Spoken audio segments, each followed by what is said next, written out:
Was on Thursday, right? Thursday, Friday. Yeah.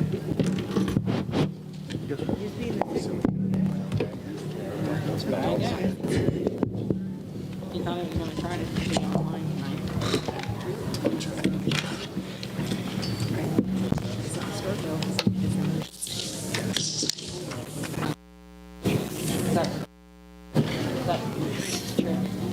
No, this is Ben's chair. Oh, okay, he's not here tonight. It's beyond an island.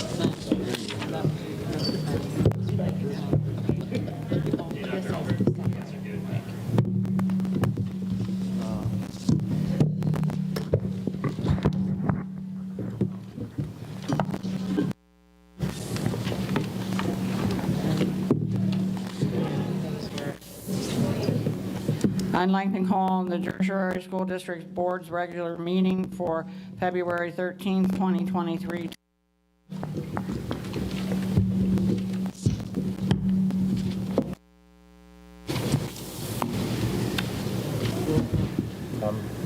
I'm getting there. Come on, Ben.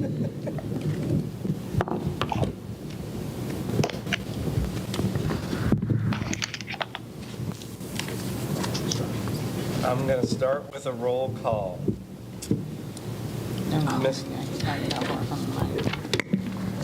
Mr. Allen? Present.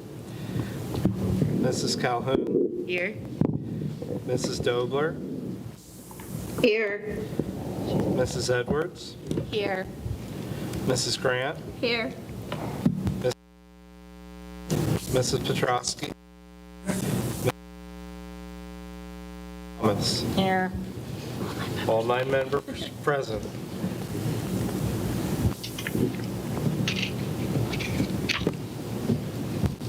Next will be the Pledge of Allegiance. I'll be right there, girls. Mr. Jean was not able to be here tonight because he is ill, so I'm going to introduce our students, but I'm going to go over to the mic.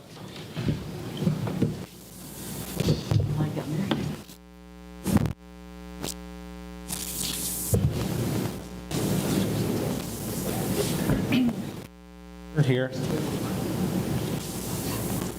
Can you hear me? No? Oh. How about now? I can hear you. Well, let's go up and use the other mic. Is Carter here? Okay. So I have with me tonight Allison Calhoun from Avis Elementary, who's going to lead us in the pledge. I'll hold the mic.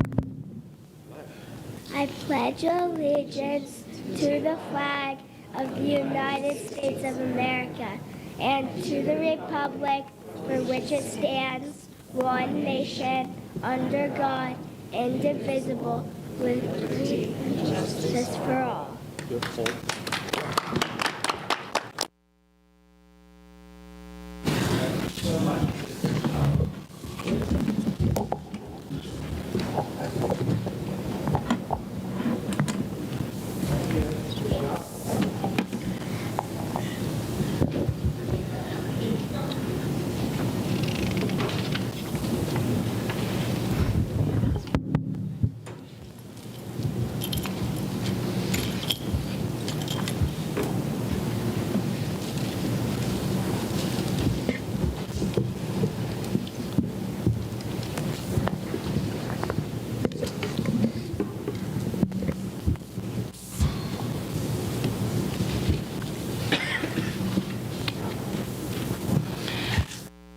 Presentations, communication, Dr. Ulmer. Nothing under communications for this evening. Next is the President's report. There was an executive session was held Monday, February the 6th, and before this meeting at 5:45 for the purpose of legal, personnel, and safety. IU report. Jesse, is there any? Not at this time, just that there is a meeting on Wednesday at 7 o'clock at the Blast Building off Reach Road. I'm not sure. Is mine- Joe, her mic is on. There you go. Now it's working. Move it closer. There you go. I'll repeat that. Nothing at this time. Wednesday at 7 o'clock, off Reach Road at the Blast Building, there will be a meeting. Thank you. Our student rep is ill this evening. Superintendent's report. I'm going to start by recognizing our cheerleading coaches, Laura Eck and Nicolette Russell, to recognize our senior high cheerleaders who qualified for states.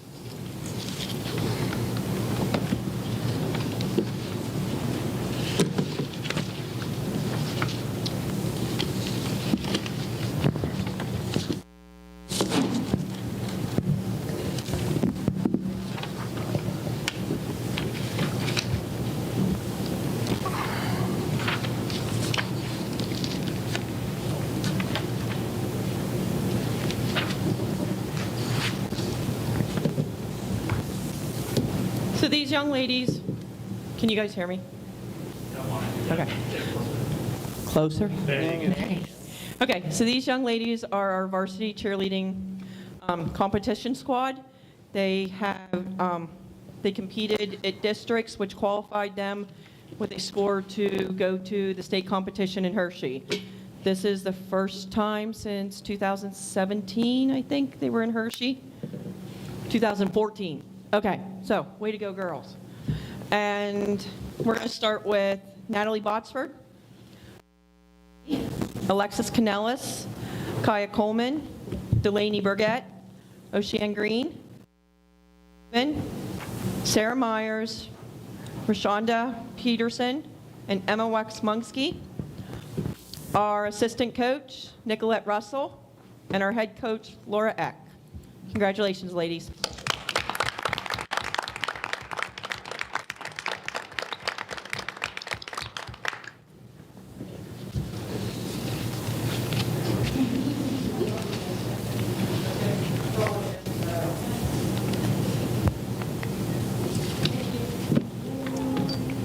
Good job, girls.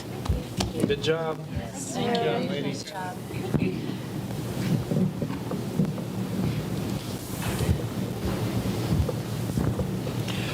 Attached to tonight's agenda are 3 job descriptions. I'm continuing to work through district job descriptions.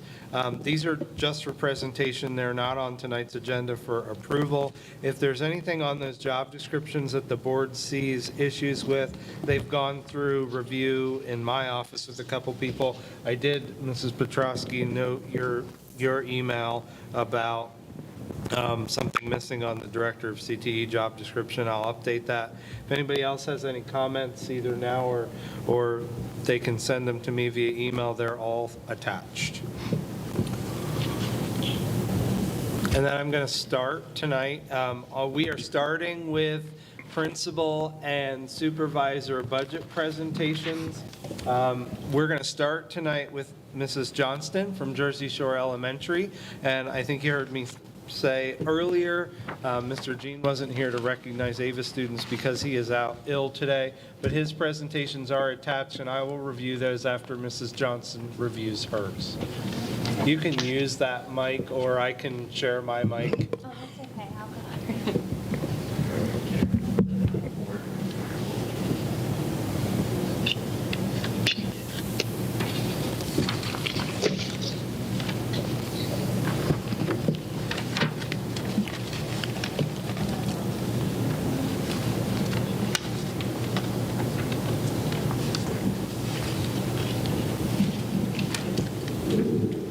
While she's getting to the mic, these are all attached, and the board members, you have copies at your seats.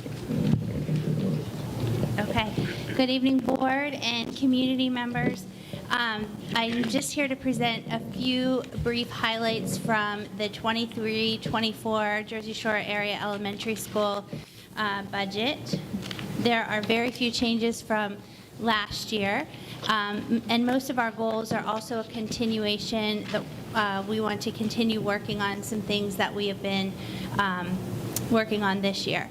So goals, the main goal for 23-24 will continue to be using multiple measures of data to improve teaching, learning, and student achievement, and to inform effective instructional strategies, interventions, accommodations, supports, and enrichment, and continuing to build a Bulldog Nation. Some PD professional development plans and initiatives that are continuing or coming up next year include continuing to develop the capacity of our instructional coaches, continuing ECRI fidelity checks, which is part of our ELA instruction, extending writing training from 5th grade down, continuing to improve upon text-dependent analysis writing, extending STEAM opportunities, continuing to improve upon our MTSS model, and implementation of new set of science standards.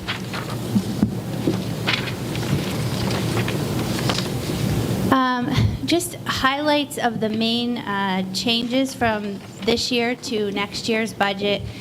One main increase was in the nurses' budget, just because many of the items they routinely use have increased significantly in price, and some items that, namely latex gloves that were purchased with COVID grant money, have been absorbed into the budget.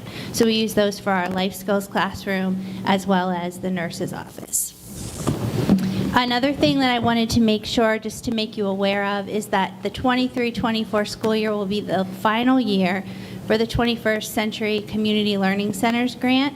So this means that the 23-24 school year will be the last year for the after-school program, and this coming summer will be the last year for the summer program. That was a 5-year grant that we had. And on this slide, you can just see a line-by-line comparison of increases from last year, mainly just the gloves and first aid items for the nurse's office.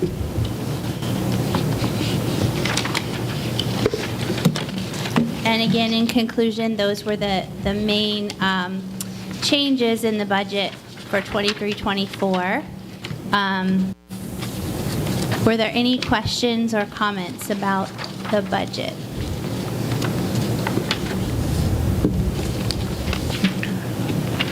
Yes.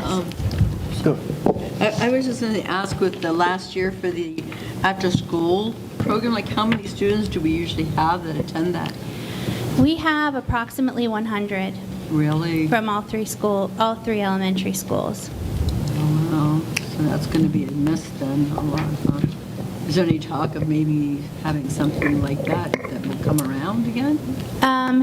We are attending an informational conference later this month in Harrisburg for that grant, so we'll find out at that point if there are any opportunities for reapplying. Yeah. Okay, thanks. Did we have the program before the 5-year period that now ends?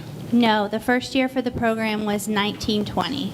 And how much has been the grant annually? Annually, it's approximately $276,000.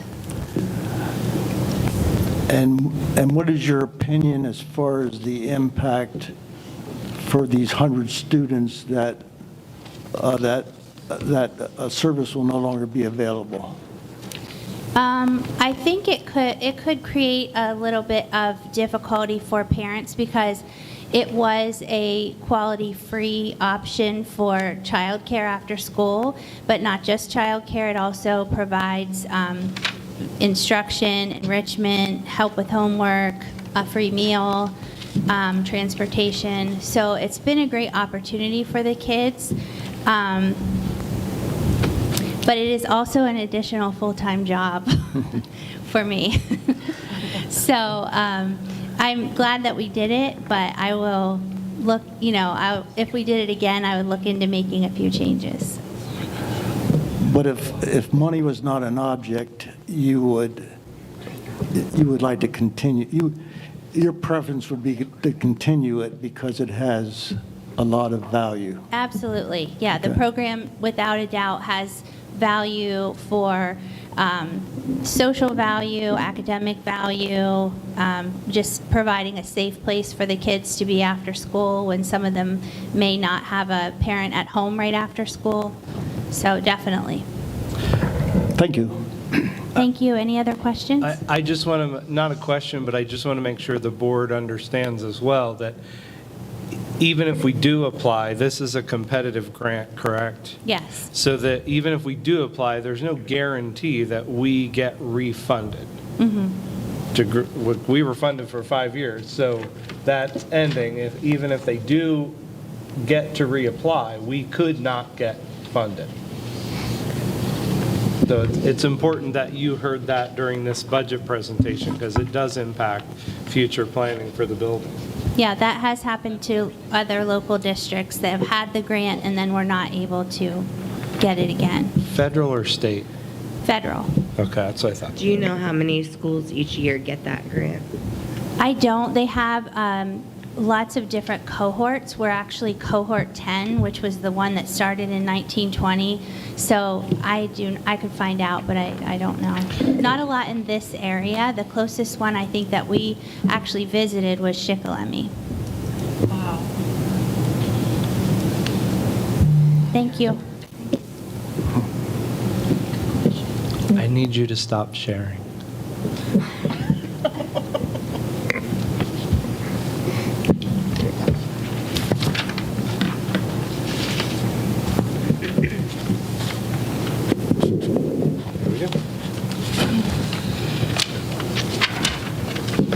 So I'm going to start tonight. There are 2 packets at your seat, one for Salisbury and one for Avis, very similar to what you just saw from Mrs. Johnson. I'm starting with Salisbury Elementary. Every year we do these this way on purpose, so it's easy for the board to follow. They will all follow the same format. Mr. Jean put this together, and unfortunately, out sick today, so I told him, don't worry about it. I don't want it. I'll just cover for you. He has very similar goals across both elementary schools, but Salisbury, and then you'll see the same thing at Avis. They continue to do fidelity checks with the implementation of the ECRI program. We have started across the district. We had a 5th grade writing grant that went through all of last year, and one of the things we started doing this year in preparation for next year is having those 5th grade teachers that went through those grant trainings collaborate with 4th grade so that what they learned in 5th grade starts to roll down through the other elementary grades. Similar conversation with text-dependent analysis, which is a standard question on a PSSA exam, that we start to work on strengthening those skills that we've identified as a need. You heard Mrs. Johnson say training for our instructional coaches, training for TDAs, and collaboration around writing. Those are all parts of our PD plan, and continuing to strengthen our culture with the concept of a Bulldog Nation and looking at data points across the district to drive instruction. You're going to see those standard themes across all 5 buildings as they present their budgets. Major changes to the budget are some of the consumables that we have across our elementary buildings. As we go to get quotes for renewals of those things for the following year, we're starting to see them creep up. So when they're writing their budgets for 23-24, you're going to see that consistent message. Mr. Jean did note that from last year to this year, there's a difference in the nurses' budget because if you remember last year, we talked through purchasing the audiometers for the nurses' suites that we replaced. So those come out of the 23-24 budget and kind of offset some of those increases that you heard Mrs. Johnston talk about. And then he gave you the line by line, so you can see where the specific decrease and increase items are.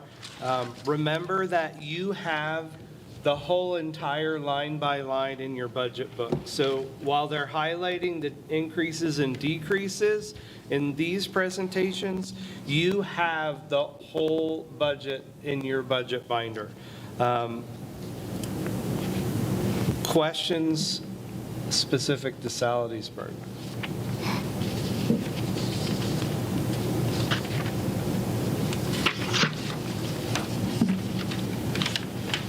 I'm going to move on to Avis.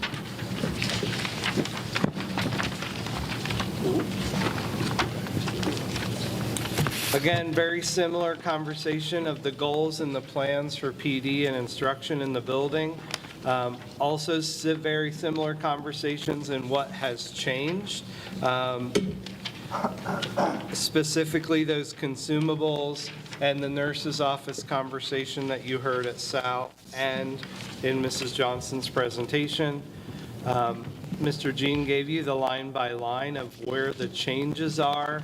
I think it's important to note that overall, even with those changes, his budget changed a total of $200. So even though there's multiple increases and decreases, they're doing a very good job of keeping their budgets consistent as possible. And questions about Avis?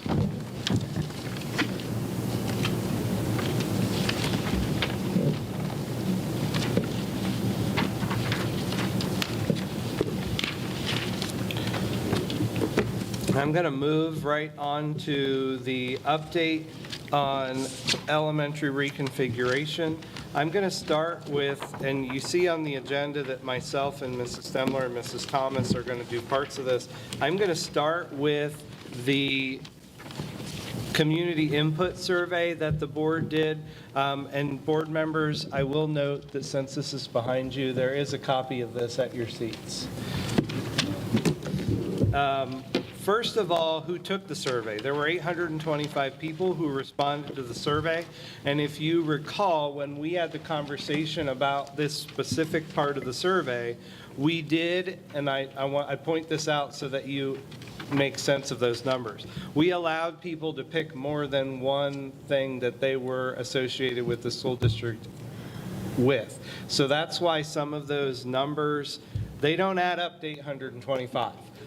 The person could have identified that they were a parent and a taxpayer, or a parent and an employee and a taxpayer. But you needed to know, total, 825 people took the survey, and yes, we did verify the comment that we heard at the last meeting. There are 17,000 citizens, not taxpayers, citizens, in the district. And you can see how those people identified themselves when they took the survey. You're going to see this two ways. I'm making sure it's bigger on the screen than it is on my screen. What I did was I took all of the questions that were ranked by the survey respondents, and this graph should give you a sense of how people responded in terms of what was important or not important to them. So this is one way to look at it, comparing all the questions and how each person responded in that range scale of what they deemed important.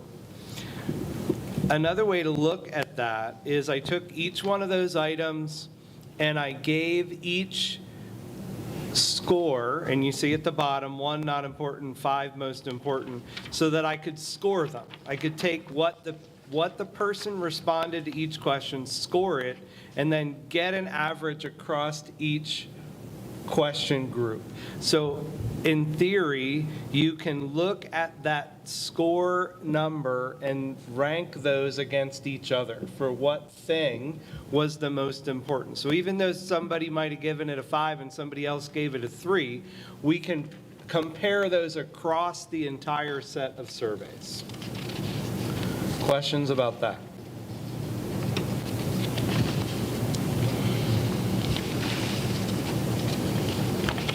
I pulled out specifically, since there was one question that the board asked to be separate so that you could see the alignment and the yeses and the nos to that question. I gave you the number and the graph representation of that question.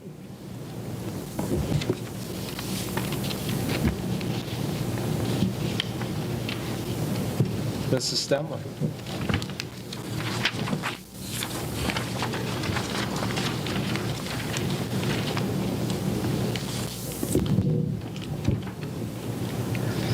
We had asked for input from the teachers concerning reconfiguration. and just wanted to give the community a chance to see what that process actually entailed. Dr. Ulmer met with the association leadership and the teacher association representative. They discussed this process, and then the faculty submitted some of their questions. The teacher association rep then reviewed those questions and took them and consolidated them. Dr. Ulmer responded to all of the teachers' questions. The teacher association rep then reviewed and asked some additional questions. Dr. Ulmer provided any clarifications at that point to the teachers' responses, and the faculty then received all the questions and all of the responses so that they could see. And some of the following questions and themes is what was listed here on what resulted from those questions. There was questions about timeline, staffing changes, operations, how it would affect education, special education, transportation, and community. And then I'll turn this over to Mrs. Thomas.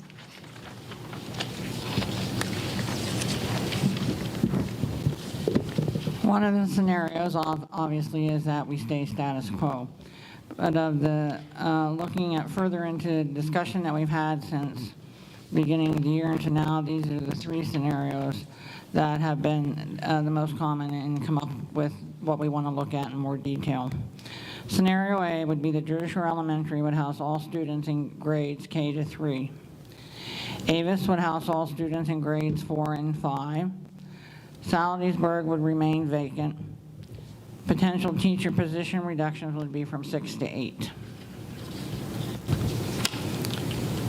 Scenario B, Jersey Shore would house all students in grades 3 and 5. Jersey Shore Elementary would house all students in grades 3 to 5. Avis would house half of the students in grades K to 2. Saladiesburg would house half of the students in grade K to 2. Potential reductions under this scenario would be 4 to 6 teachers.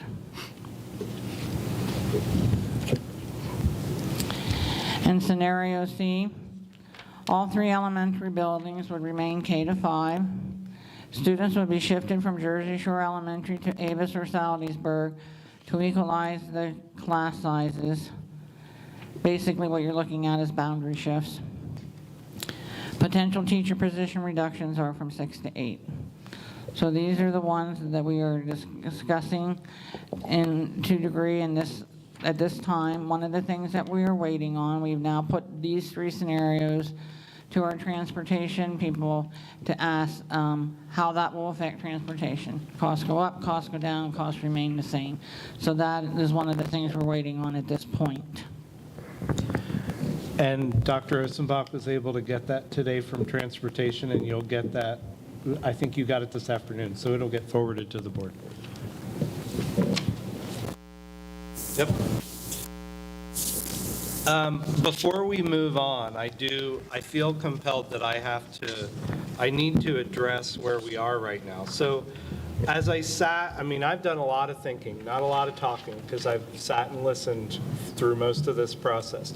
I gave the board a lot of data. I gave the board a lot of input, been present for all the conversations, and I roll a lot of things around in my brain, hours and hours of rolling things around in my brain. For those of you that don't know me, I'm a runner, and when I run, that's my time to process and think about what's going on every day. Last night there was a really important football game. Weeks led up to it. There were newspaper stories, there were commercials, there were social media posts, and there were a lot of people that believed they knew which team should win the game. But in the end of the day, both teams had to go on the field and play the game, and somebody won. And somebody else lost. I understand that what we're dealing with is not a game. Please don't take that away from this conversation. However, there have been months of conversation. There's been newspaper articles, there's been social media posts, there's been public comment in these meetings. The board has had a lot of discussion, and there's a lot of people that claim they know what should happen, just like the Super Bowl. Ultimately, this board is going to make a decision. Even if the decision, you heard Mrs. Thomas say, even if the decision is to remain the way we are, that is making a decision. The board has spent hours in public meetings discussing, listening, asking questions, and looking at data. They will make an informed decision. Nothing makes me more upset than listening to people say to the board, you don't know what you're talking about. They have binders of information from me. They've asked a lot of questions. Regardless of when the vote occurs, someone's going to be unhappy. Someone is not going to get what they want. When that happens, kids are going to come to school the next day. And when they do, I'm going to make sure that they get the best situation possible. Your staff is incredible, and they're going to do their jobs. I've been asked numerous times what I want. The board has asked me what I want. Here's what I want. I want this school district, its staff, and its students to be able to move on. I want to be able to have our students learn, to achieve, and to move forward without this cloud hanging over us for the years to come. It's the job of the superintendent to make a recommendation, and I will do that when it's time. But tonight, my recommendation is that no matter what is decided, I'm asking all of you to support it. I ask the board the same thing. When a vote is taken, the community's going to have to come to terms with whatever path the board chooses. When that happens, I would like everyone to be on the path with us. Because whether you feel like you won or you lost, the next day the students are coming to school. The staff is coming to school to work, and I'm coming to school to lead, and the principals are coming with me to do the same thing. So my recommendation is we figure out what it is at this point that we can all get together on and move forward. Thank you for this opportunity to speak, Mrs. Thomas.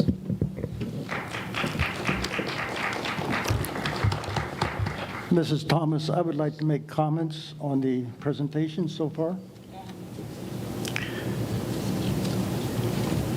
As I've spent a lot of hours and thought about this whole issue, I think it comes down to three main issues. And I think we would all agree that these would be goals that we would all have. Maintaining the highest possible quality education for all students, placing the least possible burden on taxpayers, and using financial resources in the most efficient and economically means possible. As far as quality education, some have questioned whether we truly have had an elementary enrollment decrease. Fact, in 2013-14, which was the year after Nipponos was closed, our elementary enrollment was 1,183 students. Our current year, we have 952. That's a decrease of 231. And these are based on official numbers submitted to PDE by the administration. Some have questioned why we continue to revisit school closure or reconfiguration. Fact, since the last vote, which was November 2019, the 1920 school year elementary enrollment was 996. Our superintendent's projected enrollment for next year, 23-24, is 936. That's a decrease of 60 students in 4 years. Some have questioned the capacity of Avis and the ability to handle 3rd and 4th grades. Fact, Dr. Omer has identified 14 regular classrooms available for regular instruction. That compares to the Hunt report of 12, which was the number currently being used when Hunt did their study. Using an average of 23 per class, the correct capacity really is 321 instead of 275 as reported by Hunt. Disparity of class sizes at JSE versus Sal and Avis. Fact, for the current 22-23 school year, average class size, excluding at JSE is 22 versus an average class size of 50 at Augsburg and Avis. Results of the most recent PSSA test score, Sal and Avis, to be considerably higher than JSE. This disparity is unfortunate and needs corrected to avoid the appearance of any difference in the quality of instruction among the three schools. The board has received input from the three elementary principals. Fact, the board was presented with input from these principals comparing scenario number 1, which is closing Sal and K3 through 3 at JSE and 4 and 5 at Avis.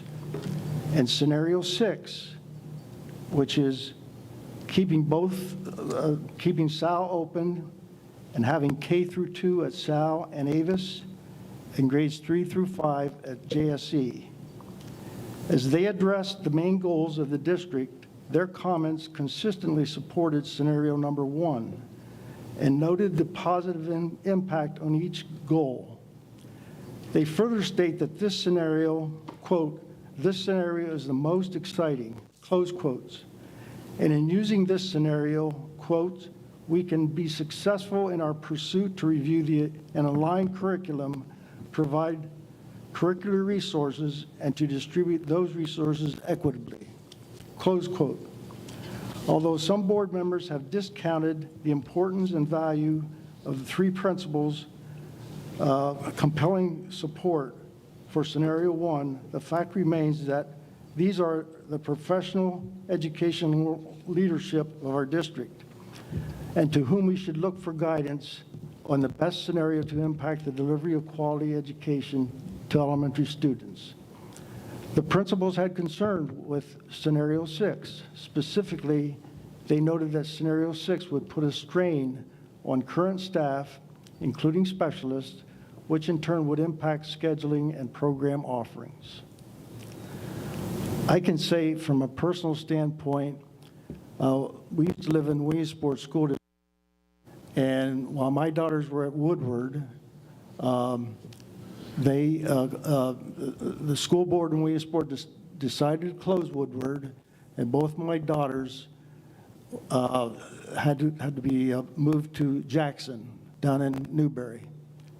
And I can tell you that the move might have created some minor inconveniences for my wife and I. There was no point in time where we questioned or challenged or even became upset with the move. And our daughters did not miss a beat. The second thing I want to talk about is tax burden. Some have suggested that we simply can raise taxes to maintain our current and projected level of teacher, administrative, and other salaries and benefits without making any reductions when we continue to experience decreasing enrollment. Jersey Shore has the highest tax rate of any district in Lycoming County.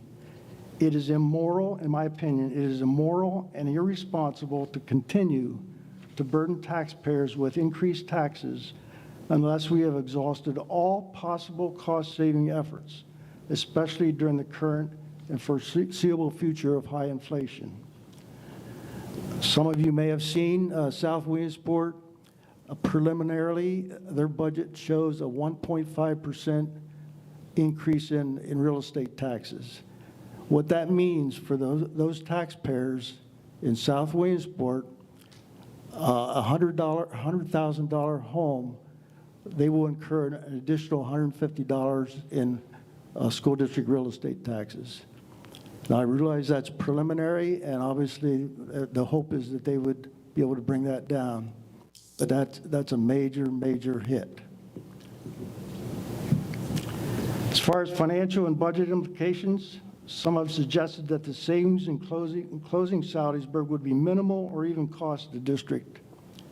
Fact, closing Salisbury and reconfiguring elementary grades would result in annual personnel savings of $900,000, mostly reduction in the number of teachers, but also custodial, secretarial, and food service, plus the reduction in building costs. And these numbers were all put together by administration. Some have suggested that closing Sal and saving almost $1 million is only a one-time savings. Fact, not spending $1 million to keep Salisbury open is an annual savings and extends to every year in the future. There is an accounting procedure to track the annual savings and money used from the savings to satisfy those who are concerned with where did the money go. Some have suggested that it is prudent to defer building project cost upgrades of $10.1 million until our current debt is paid off in 2030. These upgrades have been identified as crucial by administration, the Director of Buildings and Grounds, as well as the Superintendent. This does not seem realistic or wise, since much of the $10.1 million relates to HVAC items, 1.2 at Avis, 1.2 million at Avis, and 1.6 at Salisbury billion. Total HVAC items is $5 million for all district buildings. And we know that HVAC is extremely expensive and very important to maintain. Since we barely have $1 million in the capital projects fund, if we spend $500,000 for the Salisbury roof, it is highly improbable that building project costs can be funded from the annual budget. We also know that there's the interest rates have gone up, and the cost of borrowing would be out of sight. And also, the board seems to indicate that they don't want to incur any more debt. Some have ignored the concern of the difficulty to balance our annual budget. We have been unable to operate with a balanced budget each of the past 3 years, and have used approximately $500,000 from fund balance, or our savings, for the current year. Using fund balance is unsustainable. Preliminary 23-24 projections suggest that it will be extremely difficult to produce a balanced budget, considering current inflation and increased salary benefit costs. We simply need to reduce costs where we can without negatively affecting the delivery of quality education and increasing the burden on taxpayers, which is inevitable if we remain status quo. So in summary, I would say that scenario one does not have, based upon input from our superintendents or our principals, should have no negative effect on the delivery of education. And in fact, they've identified positive improvements. There will be no overcrowding of classes. There will be lower class sizes at JSE. There will be relief for taxpayers if we can cut costs. And it provides annual money for budget relief, capital projects, and additional secondary course offerings that we currently cannot do because of budget constraints. The decision the board has is tough, and it's unpopular. And we're not going to satisfy everybody's individual needs and concerns. But I think for the fact that change doesn't necessarily mean that we're going backward or that it's bad. In fact, again, the principals have identified the pluses. And it also provides necessary dollars for us to maintain a healthy financial condition in our district. Thank you. Thank you, Mr. Kinley. Anyone else like to make any comments? I would like to make some, if that's okay. I just wanted to make some points overall about the different scenarios that were presented here this evening. I myself am one of those people that Dr. Ulmer referred to as asking a boatload of questions. And he was very patient and very quick to respond, which was greatly appreciated from previous experiences that I have had here on the board. So in saying that, I have basically have done the same thing Dr. Ulmer has done. I have mulled this over many times, comparing and looking and asking. And I've waited until now to say something because I feel like I finally have all of the pieces of information to present an informed, I guess you could say, for a lack of a better word, direction to go. First of all, I want to point out all three of these scenarios do show a cost savings. There will be a cost savings with any of them. Number two, all three scenarios will also require some students to be relocated to different school buildings. That's inevitable. If one of those scenarios is chosen, there will need to be student relocation. And number three, not all the scenarios will carry, though, the same monetary value, nor will they address futuristic strains on our budget. Because if all the buildings continue to remain open, we will have operational costs, just like you and I have with our homes, on a daily, monthly, and yearly basis. And you'll have that to contend with, as well as much-needed maintenance upgrades.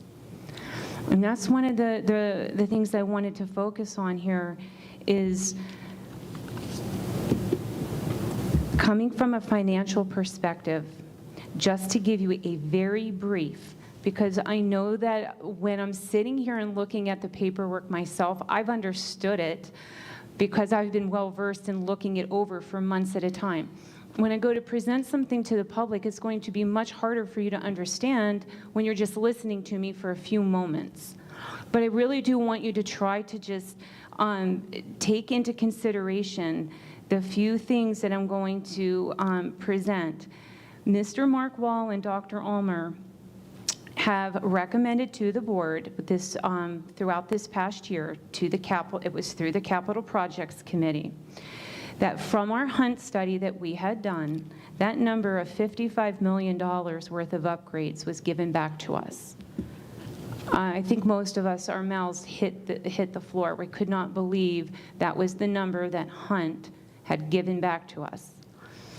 But in saying that, they did their due diligence, and they said, what is absolutely necessary out of that $55 million to continue to move forward? And they came up with $7.4 million is what's necessary to keep things running for the next few years. However, $4 million of that 7.4 would need to be spent at Saltisburg and at Avis. That's half the money is going to two outlying school buildings. Amongst that number of the 7.4 million, that does not include any of the paving that we've received that we need to fix in our parking lots. That number is over $1 million. So I guess you could tack that on to say it's 8.4 million. So the next question I started to ask myself is, how much money do we currently have in the capital projects? And roughly at the moment, there's $1.5 million to cover $8.4 million worth of work and upgrades. So I think anybody who wants to naturally use common sense should be taking over the next question in their minds and asking themselves, well, where am I going to get this money? Where can we save money over the next few years? What could we do differently? So I just want to try to present that to you and keep that in mind for a moment while I switch gears. Because after looking at the community survey, after I heard all the public comments, after getting feedback from the teachers and hearing from our principals, I believe that scenario A is going to be a very good option in moving forward. But I want to be very clear on why I even that particular avenue, I guess you could say, speaks to me personally over the other options. According to the community survey, this is the parents. These are the people that we live side by side with. What was most important to them, according to the survey, was seeing academic programming and opportunities for students. And when I saw that, I knew right away what that meant. That takes money. That was one of the most important ones. A steady stream of income is what this district lacks. And if we reconfigure using scenario A, the money that is saved can be used towards satisfying the hearts of parents, which is adding some more programming and adding more opportunities, because this is what you said you asked for. This is what the survey confirms. And when I heard public comments, I heard two main themes. One was raising taxes, and the other one was disrupting education and class sizes. So scenario A, it cut costs by not utilizing a building that is actually only running currently at half capacity. There would be annual operation cost savings, as well as saving money on those upgrades that that building so desperately is going to need, as I mentioned earlier.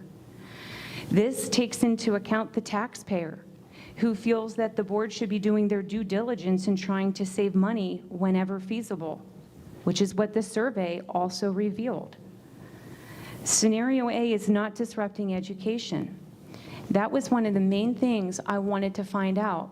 What does this look like from a teacher's perspective, from an administrator's perspective? They're the ones that are going to have to deal with this on a daily basis. What will this look like for them, and how will it impact the students? And when we got that information back, it really revealed that it's going to be much more of a positive impact on student learning and growth, and it's going to equal class sizes. So the first thing I asked is, how do I know this to be so? Because our 3 elementary school principals felt compelled to provide insight to us as to why this reconfiguration plan supports the district goals. This reconfiguration change will positively impact instruction, programming, some professional development, and some staffing. So in other words, to make it very clear, our highly educated and professional administrators, they looked at these reconfigurations, they looked at these proposals, and they made it very clear that that scenario A supports the district goals when it comes to educating our children. And I don't believe that we should be straying too far from what they believe will be best from an educational standpoint. So I just want to summarize this all up by just saying that, you know, scenario A produces a cost savings, and yes, so do the other ones. It makes buildings much more efficient when it comes to operations and to the future upgrades that they will need, because they will need them. There's no getting around that. It aligns with the educational goals of the district. It regulates class sizes, and it takes into consideration the taxpayer. So this scenario is really for the common good of the majority, and it brings a balance to all the parties that are involved. If we stay status quo and doing nothing, it's going to yield that. Absolutely nothing. If we continue to do the same thing, we're going to continue to get the same result. And that was everything. Thank you. Anyone else like to comment? I would. It's me. I play devil's advocate on a daily basis. Sitting up here, I know not everybody on the board agrees with Michelle and Mr. Kinley. I'm going to start by kind of going over just in the same manner that they did. So we're looking at 7.4 million, including a parking lot. I guess it's 8.4 million for 2 buildings. I've asked numerous times if we would be sitting in this place if we would have voted to borrow before before the interest rates increased months ago, but we could never agree on that. I'm also concerned that we can spend money on the high school and the junior high, but we can't spend money on 2 outlying elementary schools that educate our youngest and most vulnerable children. To equalize class sizes, again, has been a topic of conversation. With scenario C, you can easily do that by disrupting a minimum of 80 kids. Transportation, again, we are still sitting on the fence. I guess that information is coming soon.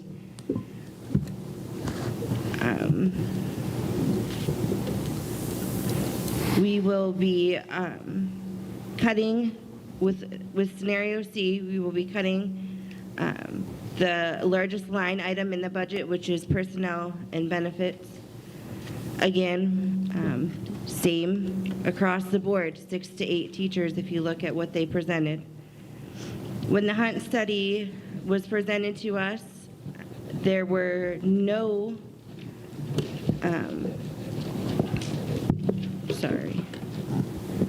when they showed the maps of all the scenarios and reconfiguration, none of them were without additions to the buildings when moving kids into them.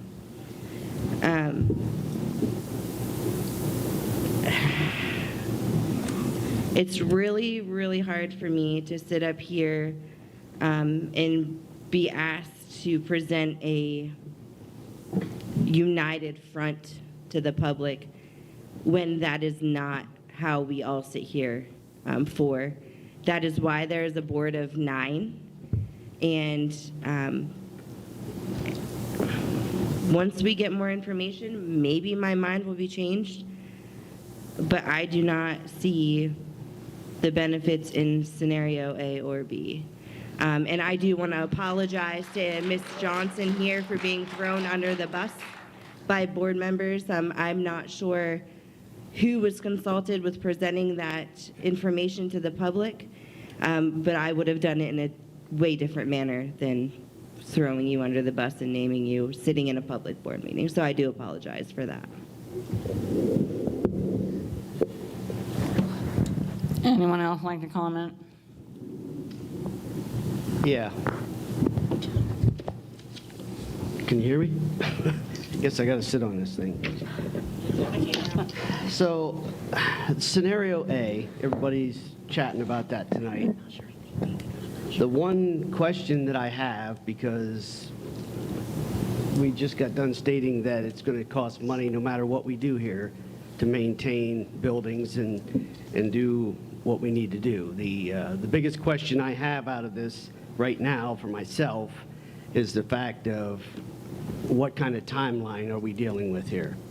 I don't know how we're going to come up with enough money at this point to do any of the repairs that we're talking about doing here, even with scenario A or any of the other ones.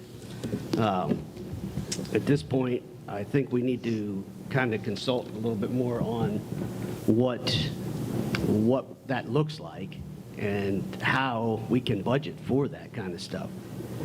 To me, we got to answer that question before we decide anything else, because there's a lot that needs to happen around this district as far as the buildings go and the maintenance. So that's just one of the comments that I have. Thanks.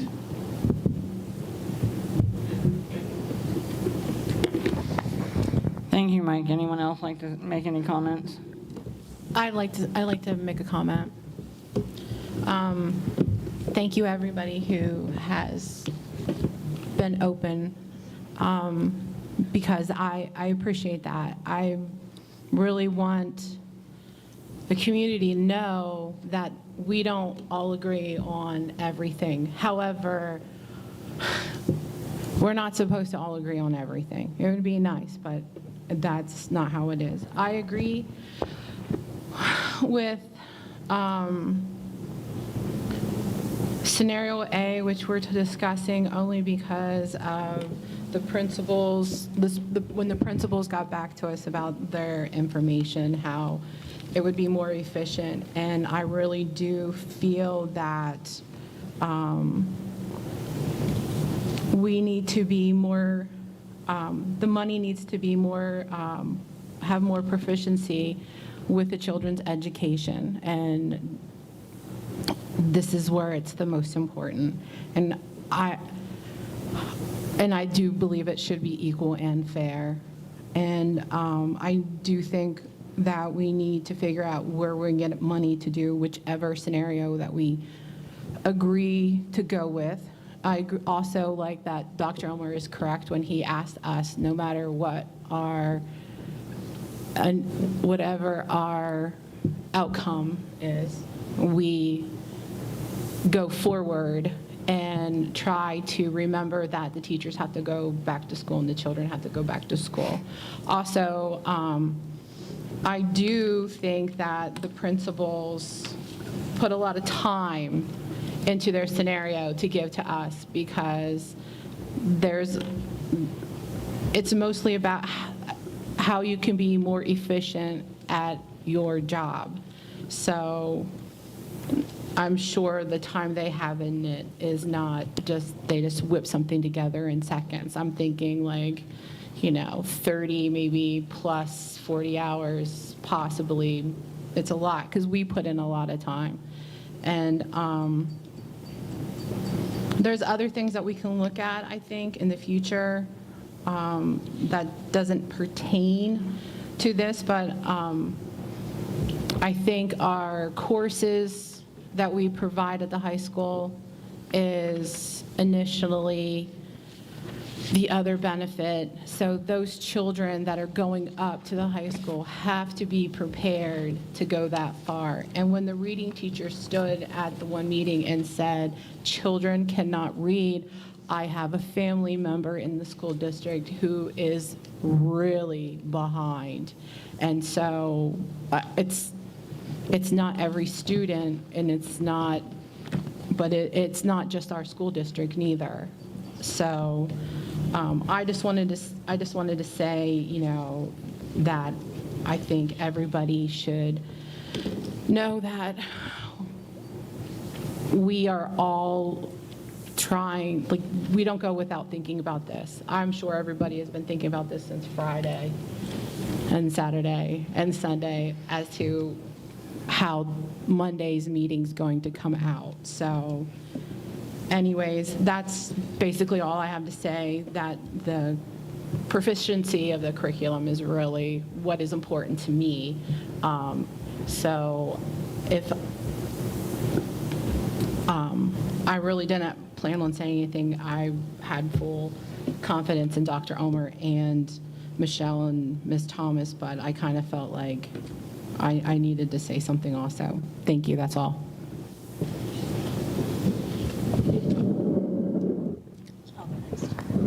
I have a question. Thank you, Jesse. Who's that? When the principals were given the scenarios, were they given all three scenarios or just two of them?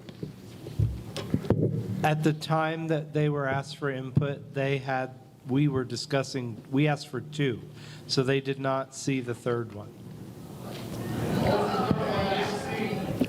Letter C, they did not see letter C because we had, the letter C that was presented tonight, the board had not discussed that when we asked for your input. So that's Mrs. Dover's question. I want you to understand, Okay. we're making no decision tonight, so understand that. We are not to the point of making a decision. Anything else, Patricia, you'd like to add? No, that's it. Thank you. Mrs. Grant? I'll be brief. For me, a scenario C is a starting place, just simply to Ms. Calhoun's personnel cost. That is our biggest cost in the district. I realize that we need to make change, but we need to do as much across the board as we can, which is why scenario C is a starting place for me. Now, that said, I don't know the transportation costs, so I have to look at that information. And to Mr. Allen's point, in executive session and whatnot, we don't talk about timeline. We haven't gotten there yet. So there's a lot more that needs to be discussed. But for me, it's a starting place, and I want the public to be aware of that.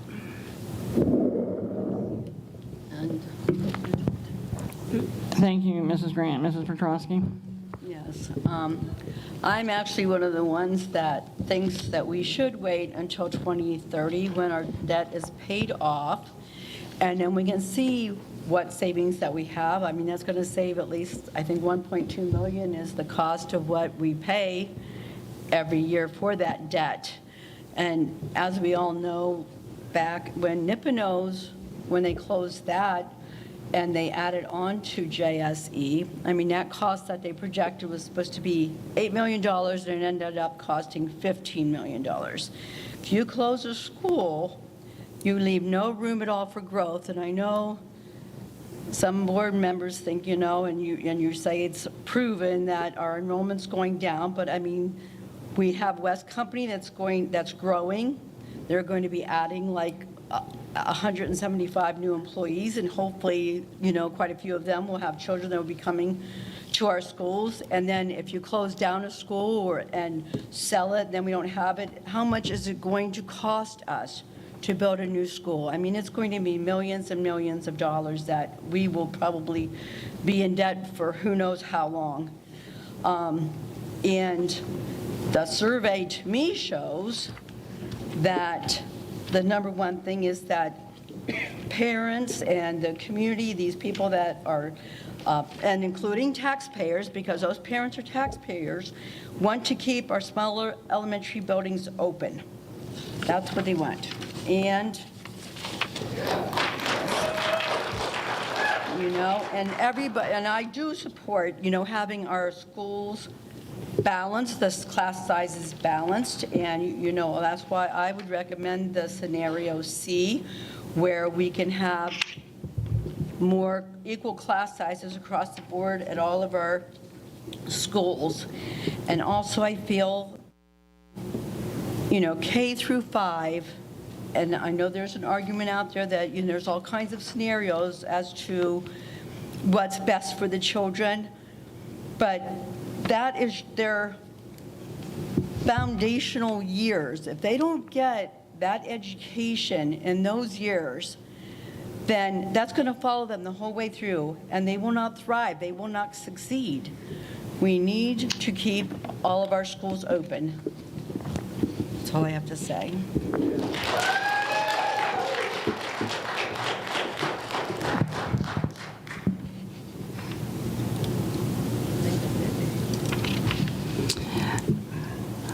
I'm going to add a few comments.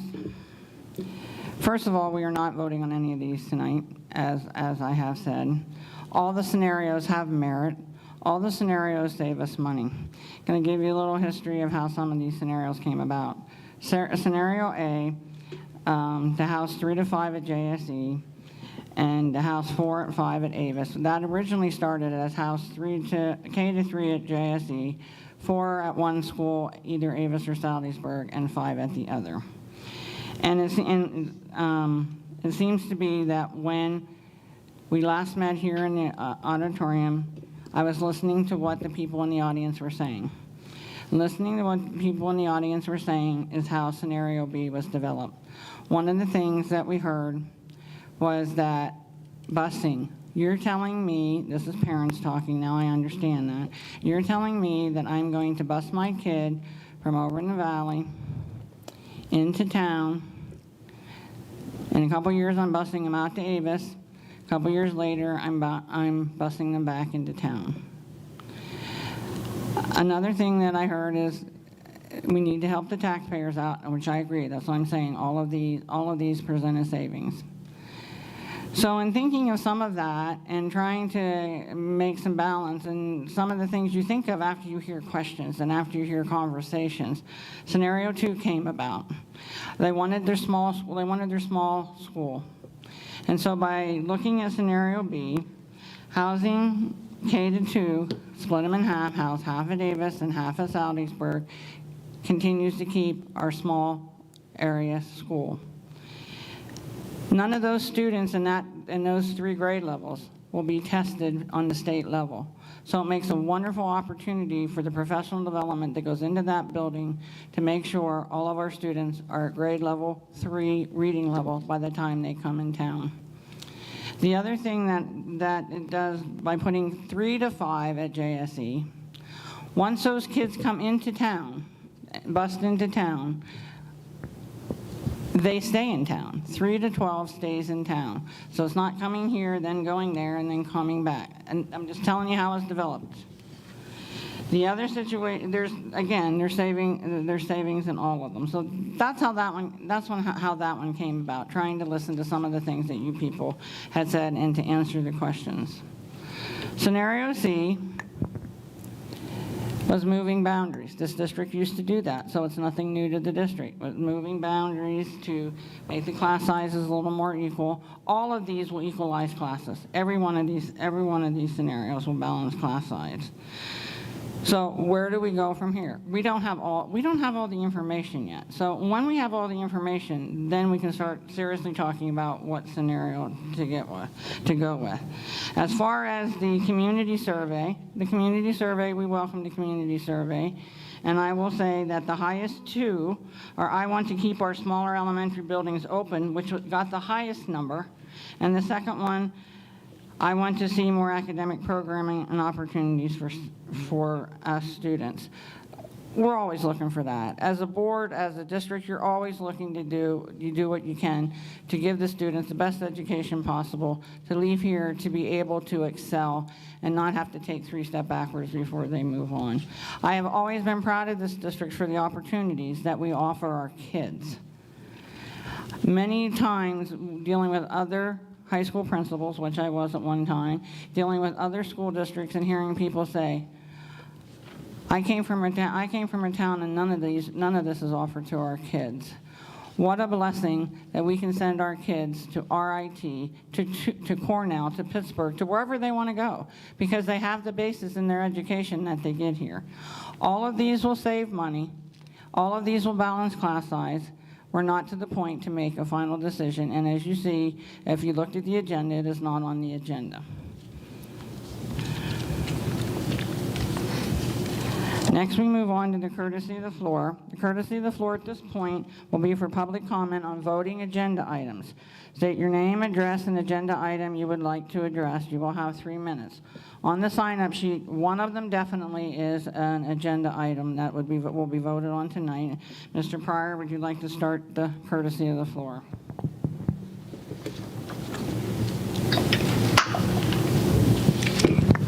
Bob Pryor, Mifflin Township.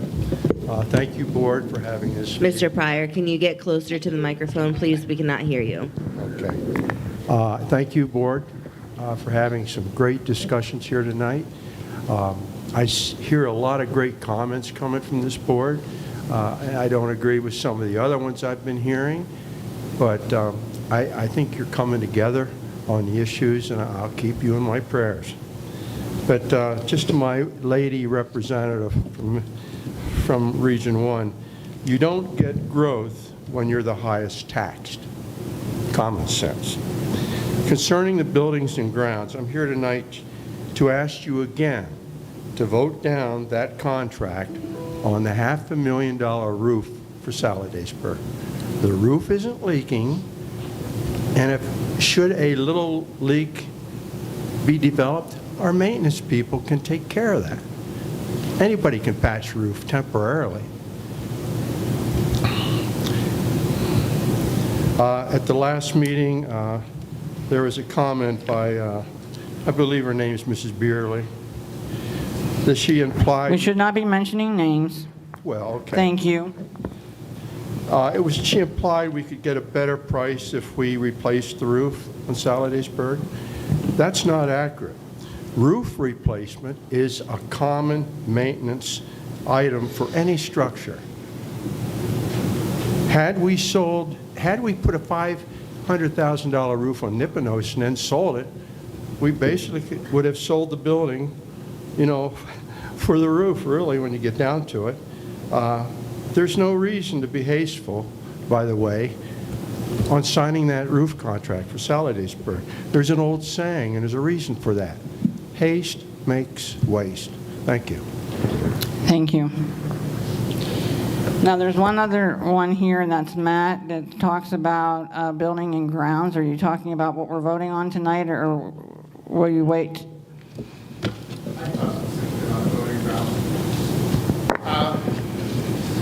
I'd just like to thank the board again for having conversations, talking about this openly. I do appreciate the viewpoints I've heard. I do understand where people are Sir, coming. can you speak into the microphone, please? Yeah, can they raise the mic? Sorry? You got to stand close. There you go. Yeah. Vertically challenged. I would just like to thank everyone, but I'd like to say to the board to consider voting yes for the roof project. And the biggest reason is the gentleman that just stood up here just spoke, and he proved a point. He said, we bought it for $22,000, and then someone else said it was for free. That's wonderful. It's now over a millions of dollar asset to our district. So however we got it doesn't matter. It's still a huge asset to the district.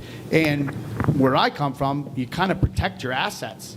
So you don't wing it and go on a prayer and play with what I call the house money and say, well, I hope it doesn't leak. And if it does, he's already saying maintenance can fix it. We don't know that. Williamsport, the city of Williamsport got into an issue with their roof where it leaked and they can't fix it. Now they're stuck with the city hall building. So I would urge you to protect your assets and vote yes on it to help keep the taxpayers' assets at a high sustainable level. So if it is ever resold, it's resold for the value it's actually worth.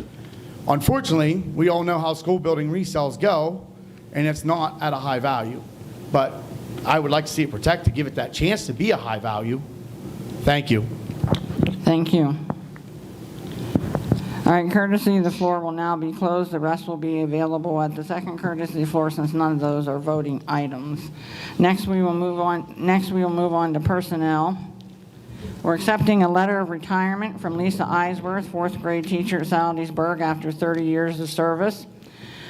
Roxanne Chris, third grade teacher at Saladaceburg after 26 years of service. Eric Eisworth, high school physical education teacher after 32 years of service. And James Smith, high school social studies teacher after 28 years of service. These are all effective the last day of school. Appointment of Chad Crape as Director of Technology. FMLA, January the 23rd, 2023 through February the 6th, 2023 for employee 2022-23-12. FMLA from January the 30th through February the 17th. Intermittent for employee 2022-23-13. Granting tenure to Scott Alexander, who has completed the required 3 years of satisfactory teaching and has been recommended by the principal, Mr. Stephen Keene. Appointing the following mentor: Janet Watson, middle school business teacher, for our new elementary business teacher, Denise Root. Appointment of Taylor Mangus to full-time custodial position effective February the 14th at step C4. Medical leave without pay for employee 2022-23-09 for February the 2nd, who does not qualify for FMLA. Appointment of Robert Fox as head girls varsity track and field coach. Appointment of Samantha Stabley from a substitute to a part-time food service position at all school buildings. Accepting a letter of resignation from Sharon Siebold as a homebound teacher effective February the 14th. And an addendum to the agreement with ESS for interim administrator tract. May I have a motion for A through O? Motion. Second. And I'm going to ask Dr. Ulmer to explain a little bit about the ESS for interim administrator. So I had presented to the board in executive session under personnel, but I'll explain what I can. We are currently looking and accepting applications for a high school principal. Those are due at the end of February. We will then have to do an interview process, appoint someone that could take time to be released from employment. Mr. Keene resigned and will be done with us on March 5th. So I have asked to bring in an interim administrator to help in the high school. Essentially, what we are doing here is we are contracting with ESS, who already provides substitutes, to provide a substitute administrator, someone who is certified. We have identified a candidate who is retired, so we are going to bring that person in with ESS under this interim administrator contract. Thank you. Board members, any questions or discussion? I just want to thank Lisa Eisworth, Roxanne Christ, Eric Eisworth, and Mr. James Smith for their service and dedication to the district. Thank you. Any other questions or discussion? Hearing none, all those in favor vote aye. Aye. All those not in favor, like sign. Motion carries.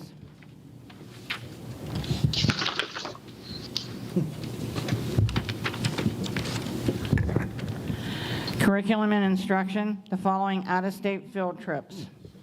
Wednesday, May the 3rd through the 7th, 2023, Wildwood, New Jersey, the high school jazz band. I'm pretty sure that's a competition. Friday, May the 12th, 2023, Washington, D.C., with the National English Honor Society and the National Spanish Honor Society. May I have a motion for A? Motion. I'll make that motion, Mary. Pardon me? That was Mrs. Dobler. Oh, she seconded it? Yeah. Okay. Any discussion or questions? Hearing none, all those in favor say aye. Aye. Not in favor, like sign. Motion is carries. 6, under building and grounds, we have the Saldysburg roof proposal.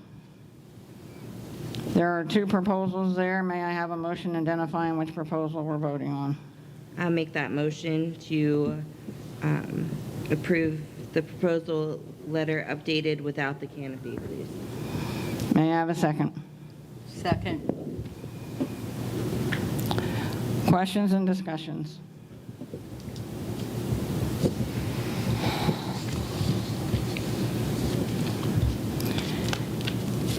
Hearing none, I'm going to ask for this to be a roll call.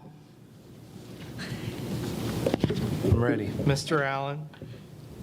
Yes. Mrs. Calhoun? Yes. Mrs. Dobler? Yes. Mrs. Edwards? I'm going to vote no, because I would rather look at minimum roof repair. Mrs. Grant? Yes. Mr. Kinley? No. Mrs. Petrosky? Yes.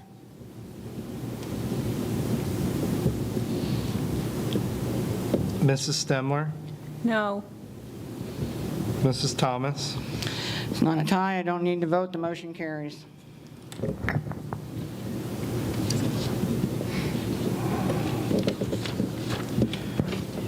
Before we move on, and this was my error, I just want to make sure Mrs. Calhoun and Mrs. Petrosky are okay with this. I did not add to the agenda, and I should have, that this would be designated as coming from capital project funds. I know that was discussed in conversation, but it does not indicate that on the agenda.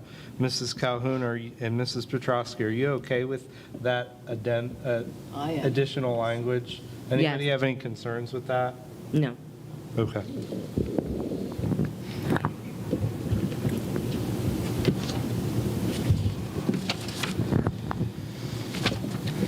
Finances, two items, settlement of the 2022 interim real estate taxes and settlement of the 2022 real estate taxes. Looks like when we're looking at the settlement of the real estate taxes, when you look at all of the townships and boroughs, 93% has been collected. May I have a motion for A and B? I will. Second. Any questions or discussions? Hearing none, all those in favor, aye. Aye. All those not in favor, like sign. Motion carries.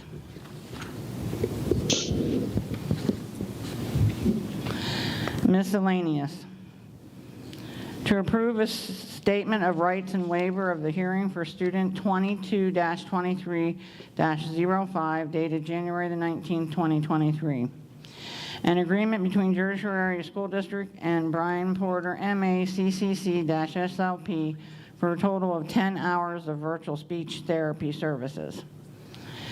The Blast Intermediate Unit 17, 2023-2024 General Operations Budget as proposed.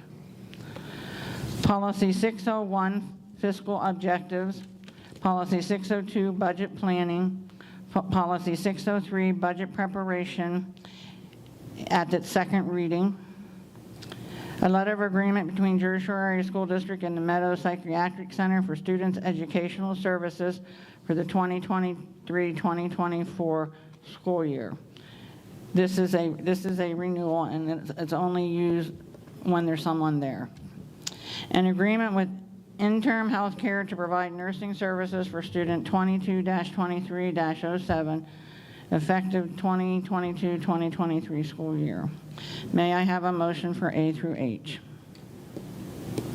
So moved.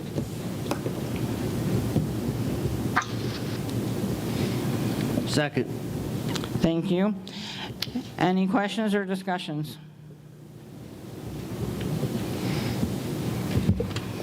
Hearing none, all those in favor say aye. Aye. All those not in favor, like sign. The motion carries.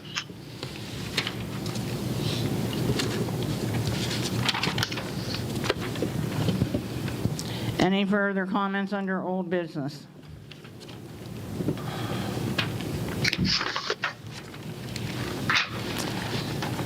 Next, we move on to courtesy of the floor. This courtesy of the floor will be for public comment on non-agenda items. State your name, address, and identify what you would like to address, and you will have 3 minutes. Some have signed. Leanne is the next, or Merle is the next one on the agenda that signed up.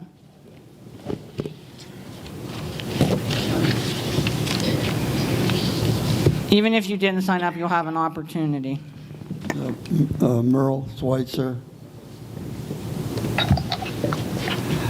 I had the concern about the amount of money that's being set aside to help our children learn how to read. My question had to do with the budget, the principal's budget.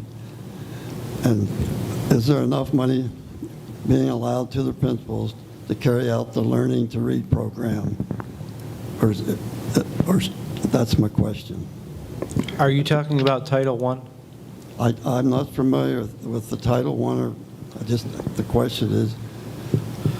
So we have 1, 2, 3, 4 and a half reading specialists plus 3 reading aides at elementary. They are not all funded by Title I dollars, but the district makes up the rest of those salary and benefit expenses.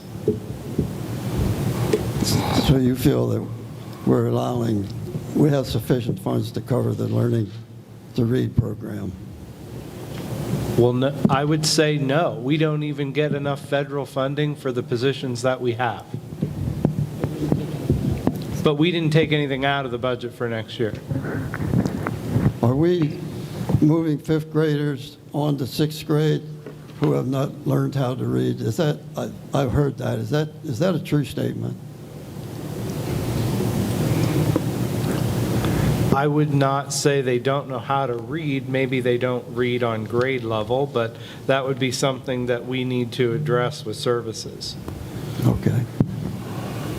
And the second point, on the reading, reading, math, and science, are we allowing enough money to the principals to do the job that needs to be done to educate our kids so they know how to, they can pass the standard test that they're all given? And I'm also some comments on the test results of our reading and math and science and how our children are doing in that. That was a question I wanted to bring up during the budget discussion with the principals and see what each principal had to say about that. Because I understand that 2 schools are doing very well and 1 school is not doing so well. So again, do we need more money to help the children that are not doing so well? I appreciate the comments. The standardized test in English, math, and science that's given to the elementary children every year. I think the IU administers the test. That's what I'm talking about. We're funding the money that the principals are asking us for. We also have a very active STEM or STEAM class. So right now, I would say yes, we are funding what they need. Is there a need for improvement in those test scores? That'll have to be, that's why we use data that we have. That'll have to be determined by the scores that happened this year. We don't have that yet. Okay, all right, thank you. Leanne Rouse, the next one. Yes, Leanne Rao. I'm here as a parent that attends multiple sporting events, and lately, probably in the last 5 weeks, there's been multiple events when there's been some very racist issues going on and some diversity. I would like the school board to be aware of some of those actions and maybe address it with, in particular, the middle school activities for basketball and the high school activities for basketball.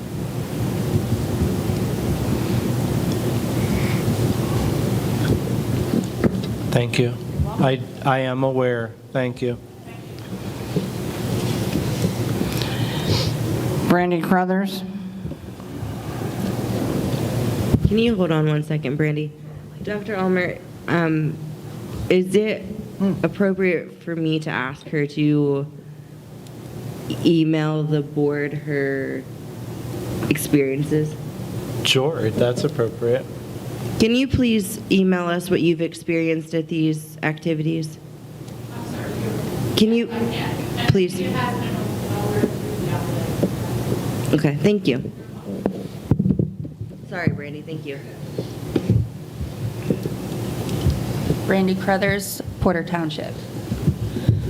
Listening to some information that kind of seems backwards from the slideshows that were put up for us, as I'm pulling pictures up, the number one concern of the people that voted as parents, taxpayers,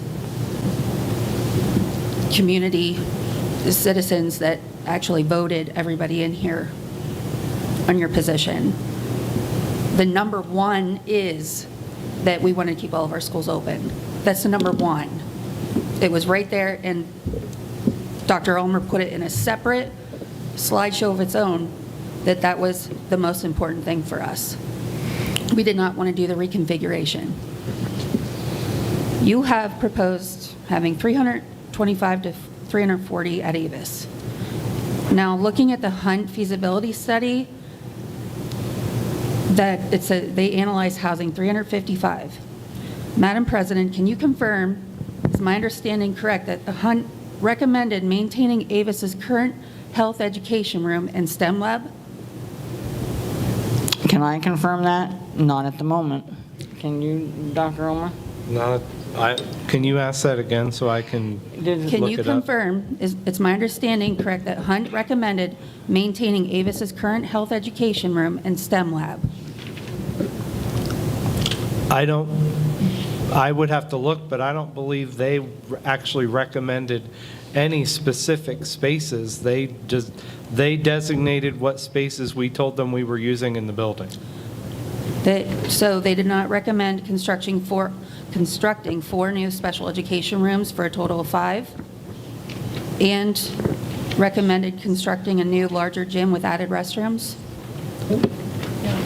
That separate part of the study was asked by the board for what would it take at each building to have the same facilities. Okay. And then also, that it indicated that the number of students that you propose to move for the one scenario, you should be prepared to spend approximately $9 million or more to build the spaces and properly plan for that number. And that does lead to taxpayer debt. And so you shouldn't ignore these findings from the study. You can balance the class sizes, moving as few students as possible by, like you guys said, adjusting the boundary lines. Maintain our current buildings. It's what's best for the taxpayers and for students alike. Thank you. Thank you, Mrs. Crowther. One of the comments that I didn't make, and it has no bearing on actually what she said, but we're dealing with busing here. It's hard to believe, but 80% of our students are bused. So 80% of our students are already on a bus. So when we're looking at these scenarios, a matter of moving them a few more miles or less miles, I just wanted you to be aware of that, because a few years back, if you remembered, we included everything from Allegheny Street across and the Broad Street extension in that. So that's one of the things I did ask, that 80% of our students are riding a bus. Sure, yep, go ahead.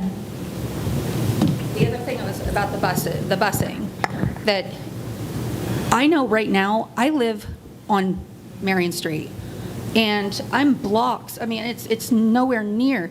And my daughter's bus time to be at her bus stop is at 6:50 in the morning, and that's just for in town.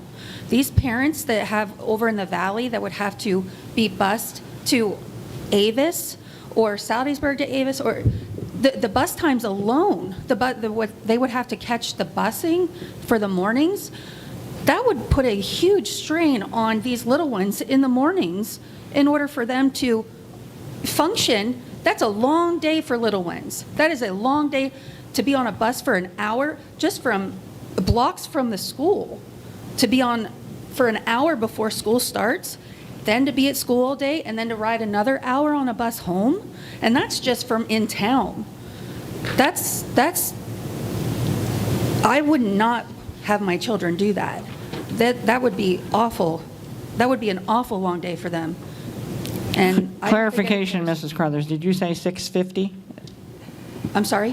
What time did you say your child? 6:52, Okay, it's like thank you. 6:52.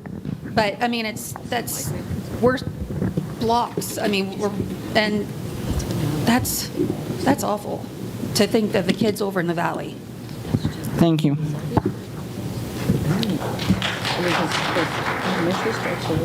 Beatty Hall?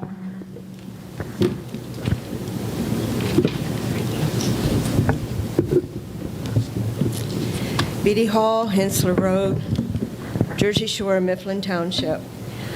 I come to say I did make a mistake, and as the land of Salisbury Elementary was built on.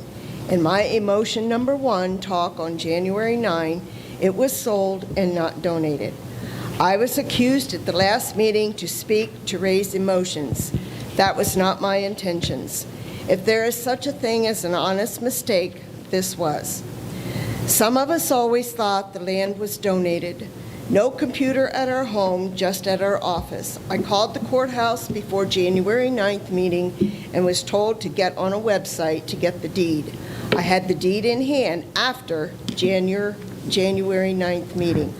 Mr. and Mrs. Waltz owned the land, but at the time of signing to sell her land to Jersey Shore School District, Martha Waltz was a widow. and the Jersey Shore School District paid $22,500. Now, moving on to emotion number 2 talk. I cannot be silent. I do have a heart and a concern for the future of our school. At the entrance to Salisbury School are 2 plaques with school board members' names listed, dated 1966 to 1967. My father-in-law's name is listed on it, plus other men known to our families. The 1960s school board got it right.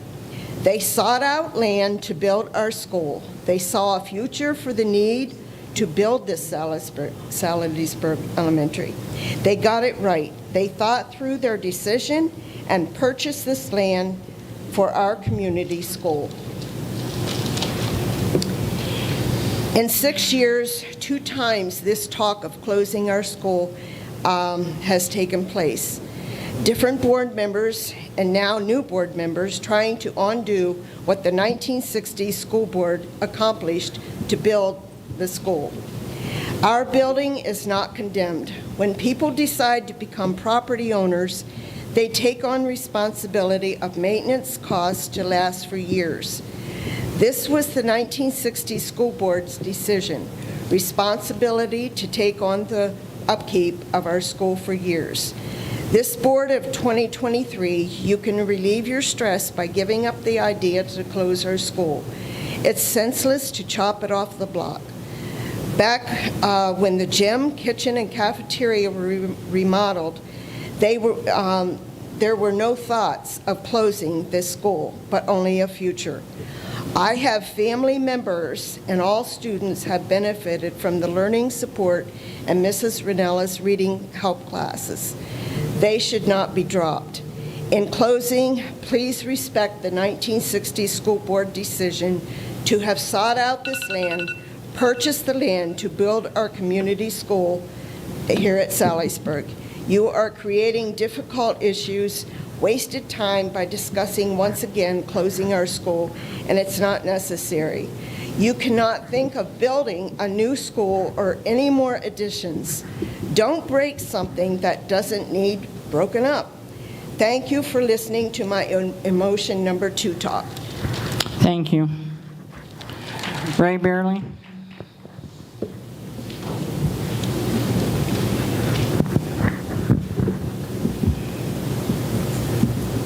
Ray Bearley, Piatt Township. If I could, before my time starts. A little closer. Because Put it up. I'm taller. Before my time starts, I wanted to ask this earlier and didn't get a chance. From the conversation, it would seem to indicate that you won't be voting next meeting? That's correct. We'll have people missing. Well, and We will also- not be voting on the 27th. And also, since one of these options involves a closing, don't you have to have a public hearing? It depends on how that happens. We've gotten some direction from the Department of Ed that we can go a different route. That's all that That temporary idea? I don't know all the details. Okay, maybe you can have that for us next meeting? We can try. Thank you. This won't take too long, I hope, but I'm hearing a lot of talk about the morality of taxing and raising taxes. I've heard comments about getting all of the information before you form an opinion, and what I'm sorry to see or not hear is something that I emailed the board about that you are all aware of. I'm not sure how many people in the audience are aware of this, but again, the recent court decision in the Commonwealth Court of Pennsylvania with regard to funding of schools, in particular the impact on rural schools. No mention of that this evening, just for the benefit of all of us. A nearly 800-page ruling authored by Commonwealth Court President Judge Renee Cohn-Jubelier says the state's funding model fails to provide enough resources to allow all Pennsylvania students to receive an equal and meaningful education. She ordered lawmakers to craft a new system for funding Pennsylvania schools. This is a court decision. As of now, it has not been appealed to the state Supreme Court. If it's not appealed, this ruling stands, and there will be a new method to fund public schools in Pennsylvania without the reliance on property taxes, the heavy reliance, and the bias that that provides to occur, particularly in rural school districts, urban school districts. We are a rural school district. Our funding imbalance will be corrected by this judge's ruling. So any drastic decision to close a school certainly should wait until we find out whether this will be appealed or whether it will stand, and what the increase in funding will be that we will receive as a poor rural school district. And yet there was no discussion of that tonight, and there should have been. And as far as the maintenance that needs to be done, the 7.4, the 8.4, when we needed to put another bedroom on our house, we took out a home equity loan and we paid on that loan. I certainly have no problem with the district borrowing the money that they need to do to keep our buildings sound and safe. The impact on our budget is minimal, and it's a responsible thing to do. But in the meantime, there has got to be discussion and questions asked at the state level as to what this funding improvement could be for our school district before we ever talk about closing a school. Thank you. Thank you, Mrs. Beerley, and we were forwarded information, but it's just starting to come out, and you're aware of that. Thank you. Lily?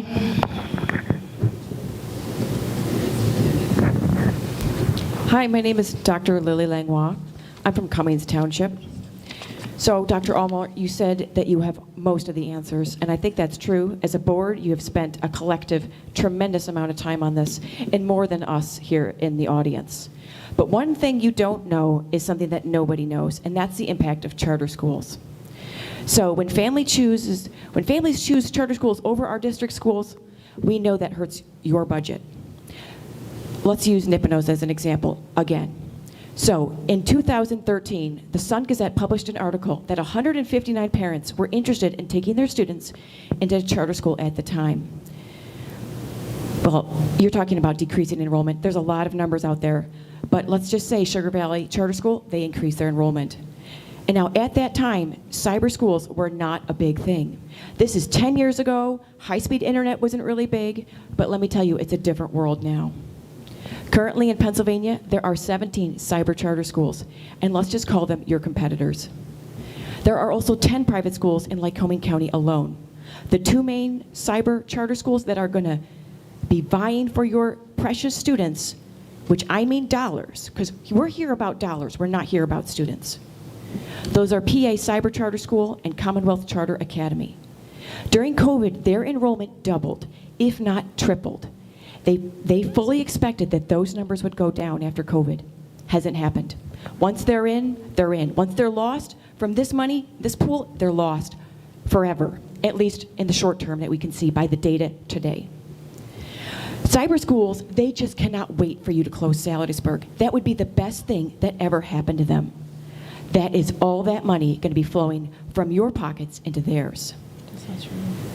They are going to be hosting in-person enrollment events. Their marketing team, they're just going to go wild. They know exactly where to find unhappy parents when you close schools. So do you know how long it takes to enroll a child into cyber school? 5 days. I would never do it myself, but some parents will choose this option. So what does this mean for money and for your bottom dollar? The cost depends on the district. The average for Pennsylvania is $17,000 per student. So when that, and it can go as high as $28,000 if the student has an IEP, like my son. Let's do the math. Let's just say out of the 500 students you displace, 10 of them go to cyber charter schools. That's an annual cost of $120,000. And that cost will not go down. And when their siblings get old enough, they'll join too. So I ask you as a board, because I know nobody can foresee the future, how are you going to be prepared for the financial burden of when some of these families are going to go to charter schools? There are so many more options now for families than when you close Nipponos. People didn't know about these things. They could maybe bus them to Sugar Valley if they were close enough. So what if it's more than 10? What if it's 20 or 30? What is the financial burden you're going to incur with a perpetual annual cost that will not go down? 70% of that money, those students are taking it with them to charter schools. You're going to be left holding the bag with only 30%. Thank you. Thank you. Mr. Pryor, I saw you wanted to speak.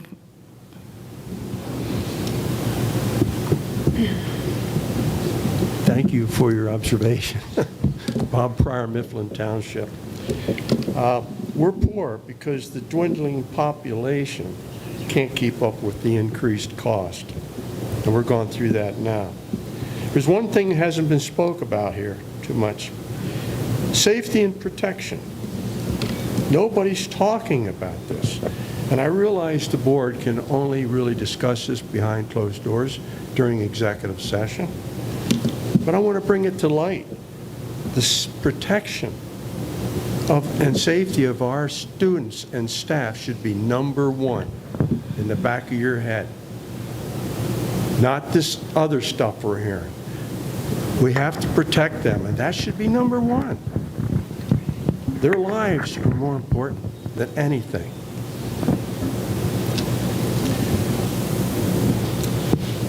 That needs to be your main concern. And let me point this out. If your emotion is high now, and I'm talking about the parents and everybody else, I understand what emotion is. What would it be if, God forbid, what would it be if your child or spouse didn't come home that night? That's scary. And you look at the news across our country, things are happening in schools that never happen. So don't let, I've said this a dozen times, don't let emotion cloud your thinking. And that goes to the parents too. It's a different world, and never think it can't happen in our own backyard. We all need to pray for our school community. We need common sense in our decisions and not politics. And I know there's politics being played on this board. So I want you to keep that in mind. The lives of our kids and staff is more important than anything. Any building, any busing situation, anything. You got to keep that in the back of your mind. Jersey Shore Elementary, the campus setting, is only a stone's throw away from the police department. And you have an officer patrolling that campus. We don't have that in Avis. We don't have it in Solidasburg. So wake up, people. Keep the politics out of it. Thank you. Thank you for bringing up safety. Of course, safety is a top issue in every district, and that is why this district for the past several years has done what they could to continue to increase the safety of each of our buildings. We just last year had an audit by the state police, and they offered us more suggestions, and we are working on those. So we continue to do what we need to do to keep our children safe. Matt, are you finished? Okay. Mary, can I add something about the safety? I know it's not. Yeah. Go ahead. Did we receive the safety fund this year? Well, that's a good question, because as of today, we've now been asked for another, how many are there, 11 things that PCCD wants clarification on.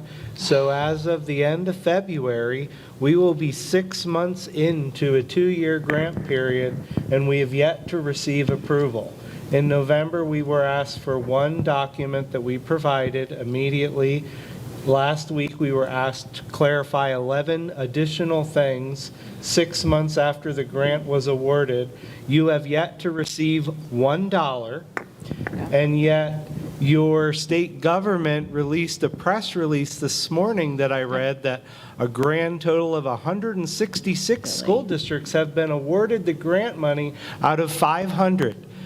PCCD claims they don't have enough capacity to process the grants this quickly, but if you do the math, and I shouldn't be saying this out loud, but I'm going to do math for you, 166 grants in 6 months, that's one a day.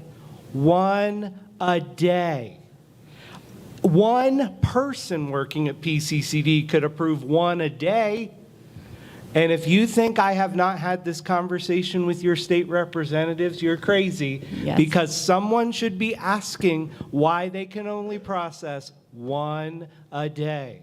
So the safety and security grant money that your legislators have given to this district, we have yet to see a dime because the grant has not been approved. Thank you. I just urge everyone in the audience to please reach out to your representatives and senators, not only on the behalf of your board, but on the behalf of your children, please. I believe Representative Ham did go to Harrisburg at Dr. Ulmer's request for our school district. So you can, I mean, he will represent us. Sorry, Matt. I'd just like to say thank you, Mrs. Thomas, for responding in this board meeting to all the comments that are made, and like just having back talk and being able to talk back and forth. It is helpful. It's sometimes frustrating to come up and speak into the mic, and then everyone just stares at you and there's not a word and an answer and you walk away. So I appreciate hearing answers back and actually hearing talk back from the board. This is the way resolutions are made. First, I'd just like to start by starting off with some of the facts that were stated earlier. The fact about South Williamsport Area School District is 100% incorrect. I attend those board meetings. The 1.5 mil increase was approved. That does not mean they're going to go there or even go close to it. Just like you had the preliminary vote to go to the index, so did they. But they went above. They voted to go above does not mean they're ever going to go above. So please don't state facts a lot when they are not facts. You may have read it in the paper, and the paper does misconstrue things, but I'd appreciate you get the facts before you state them as facts. Second thing, if money wasn't a concern, would you keep the school open? Is the school worth it as an entity to you? This is an interesting comment earlier. The public has spent years coming to meetings, hours attending them, hours listening, and yes, you are right. We thought it was over. We thought we could move on. Here we are again. You are correct. The kids may have to go to school tomorrow, but possibly not at your school. Maybe at a charter that costs you are correct, $11,000 to $28,000 a student. And yes, it is occurring daily. You take a family of mine with 3 kids and do the math. It's going to cost you $100,000 in 5 years easy. I'm one family. You get a whole bunch of families together, like was stated earlier, and this is what the charter schools do. They recruit them in. You're going to be spending $500,000 annually in charter school costs. As recently listed in the newspaper, that the cost increase in certain districts, just the increase without new student enrollment to charter schools, was around $60,000. That was just the increase. That's not taking into account the new students that left. Fact, students left the district. Where'd they go? Has anyone looked into if they went to charter schools? Has anyone checked that against the facts? If we are losing students at this rate, I think we need to ask, why are we losing them? Where are they going? Why are we losing them? How can we bring them back? How can we get more people to come to our district? So these are sometimes tough questions. When you start saying facts, you have to be careful of what is fact. I just would like to ask that you would reconsider sending out the 3 options to your principals and getting a reassessment of their options since they weren't given the one option. And then it was stated that the principals all went for this first option. But when you're not given the whole picture, it's hard to really make an informed decision. Again, thank you, board members, for your time. Thank you for volunteering. I know it's a tough job, and I appreciate you sitting up there and listening, and I do appreciate being able to listen and hear back when people do come up and talk. So thank you. Have a good night. Thank you. Thank you. Can I just go back to that one question before about Representative Johan? I just want to clarify that not everybody lives in Lycoming County, so you also have to make sure that Clinton County is reaching out to their representatives and senators as Yeah. well. And for clarification, I have talked to both. Thank you. That's all the names that have been signed up. Anyone else want to, courtesy of the floor?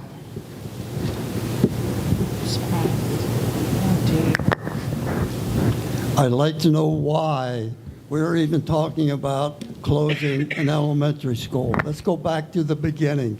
Please clarify your rationale for this study. Thank you.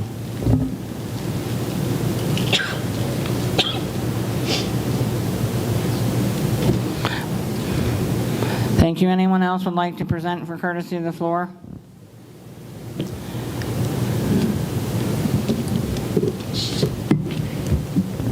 Ray Beerley, Piatt Township.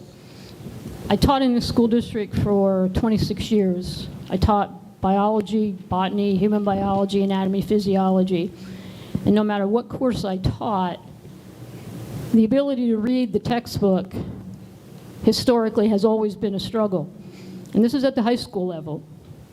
Reading is necessary to be successful at all levels, and we don't do enough to get our kids to grade level reading skills. I asked for programs at the high school, but there was never any money to institute those. I know money is tight. It always is tight. But when I see that the savings from any of these three proposals is from reduction in staff, I wonder how can we ever hope to get our kids reading where they need to be if we continually cut staff. Not only are these kids struggling from the normal difficulties with reading, but now we have the added stress of our pandemic era students. If they don't get caught up now, they'll never get caught up, and forget about them being able to read at grade level in high school. So I would hope that you would rethink cutting teaching staff, particularly, I mean, anywhere. We have been cut to the bone. Look at the numbers of staff that have been cut over the past 10 to 15 years. It's an astronomically high number. And even if you do it through attritional savings, when I retired, I was not replaced. And we have eliminated some of the courses that were taught in science at the high school because we don't have the staff to teach them. So please, don't look at cutting staff as a cost-saving measure when we so desperately need to work to get our kids, particularly in reading, to the grade level that they need to be reading at, because too many of them aren't. Thank you. Thank you.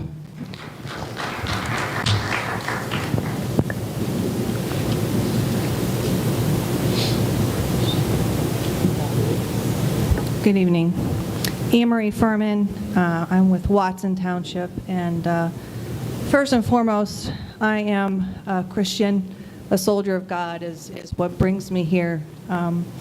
And I just have a couple comments. First and foremost, education starts at home. And this is more for the parents that are here and listening than anything. It is our responsibility as parents to educate our kids with their foundation. The school supports the education that we give our kids. When our kids come home from school, we have to continue what they learned at school at home, right? So we give them the base, we send them to school, and then we reinforce. So I'm listening tonight with some concerns about parents with the school and the education and kids losing education if we close a building.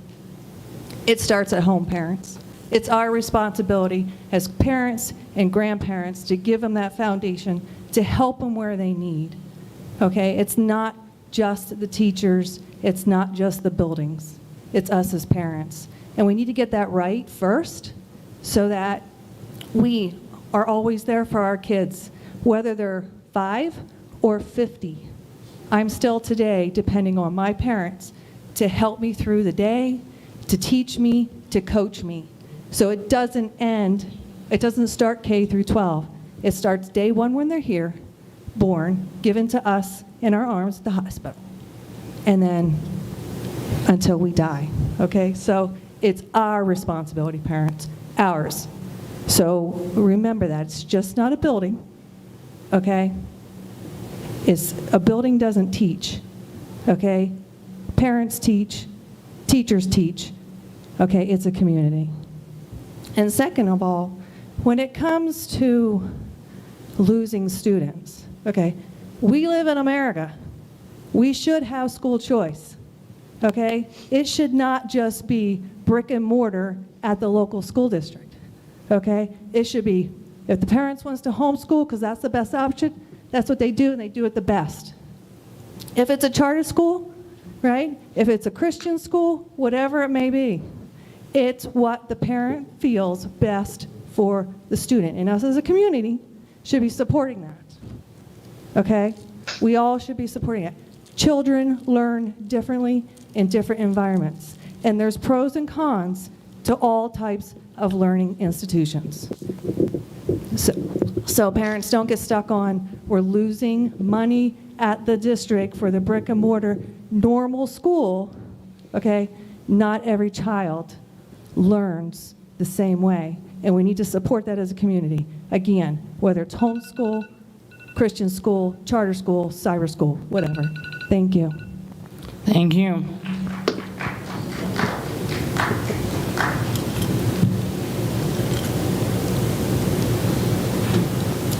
Kayla Gephardt, Pyatt Township. It's a little tall for me. I would agree, she's right. Kids learn in different ways, and our special education and reading classes really tie into that. So my question comes up with some things that were presented at Avis. It was stated that there's 14 classrooms, which I would agree with. However, 2 of those classrooms are currently used as a Title I reading room and a special education room. So my question is, what happens to those teachers who are helping, let's say, the 4th and 5th graders that are there? Well, where will they go? Where will their students go to be supported in special education?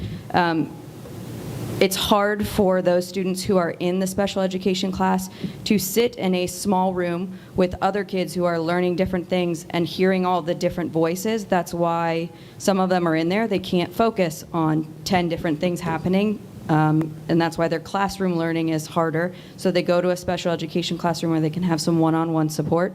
The only room I can think of at Avis that would house special education or reading would be a small room where they would be cramped all together and then try to still focus on their own personal learning. My other question is, 2 of those 14 classrooms are kindergarten rooms. They're not very big. They're small rooms. It's hard for me to imagine, based on the number of teachers presented for a 4th and 5th at Avis, there would be about 23 kids in a classroom, from what I can figure out. There's 16 or 17 in the kindergarten room now. To see 23 4th graders in that room seems kind of irrational. It doesn't make sense. If you look at that room, they won't fit, and the quality of their learning is going to be affected by just the room that they're in and the area that they have to try and fit into. My other concern is that all of these options reduce teachers. If we're looking for quality education for all of our students, we're saying that we want them all to have the same class sizes, but in order to do that, we have to reduce teachers and therefore put them all in bigger class sizes. That doesn't benefit our teachers or our students. It doesn't benefit my kids, and it doesn't benefit their teachers. And so I'm not sure why reducing staff helps anybody. I think that we need to be concerned. I see the numbers. I understand why one of them would save more money, but I think our kids are the most important asset we have, and everybody here is right. We need to focus on what best represents them and gives them the best opportunity to learn. And then my last comment is, those of you who are on the board, I understand this is a tough job, but we are the parents of these kids, and we are the taxpayers, so we are the constituents that you're representing. So, Pyatt Township, I'm not interested in losing my kid's school. Thank you. Thank you.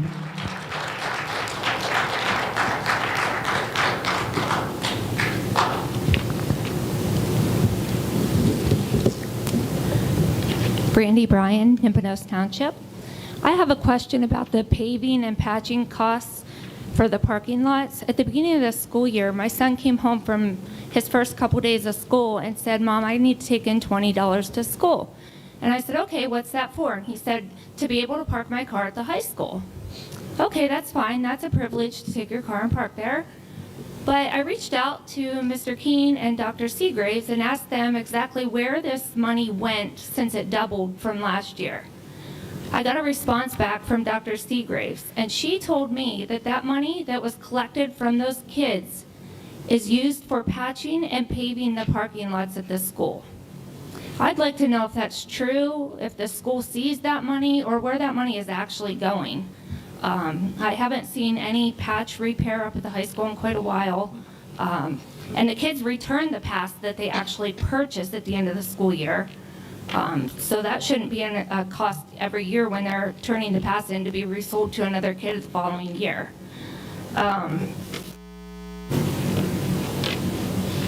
Another thing I'd like to add is about the busing from Brandy Crothers. I leave my home about 6:15 every morning to drive up to Saladysburg Elementary to work, and I pass several kindergarten through 5th grade students standing out in the pitch dark waiting on their school bus, some with adults, some without adults. To me, this is extremely scary. We all know that kids like to have fun at their bus stops, so they're jumping around, playing around along the road.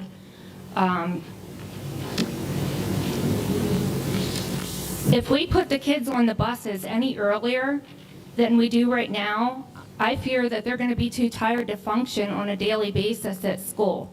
My hopes is that the schools all stay open, but if not, I hope you can do something about the start time and the times that the students would need to be on their buses in the morning. Thank you.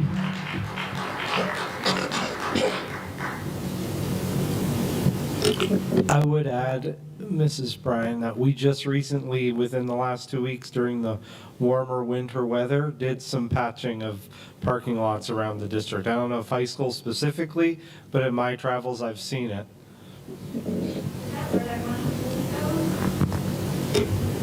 I have to look at that, but I know we have done patching.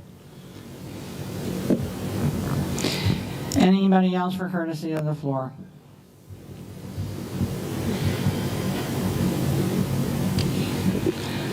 Seeing none, we will close courtesy of the floor. Next on the agenda is adjournment. May I have a motion? Motion. This meeting is now adjourned.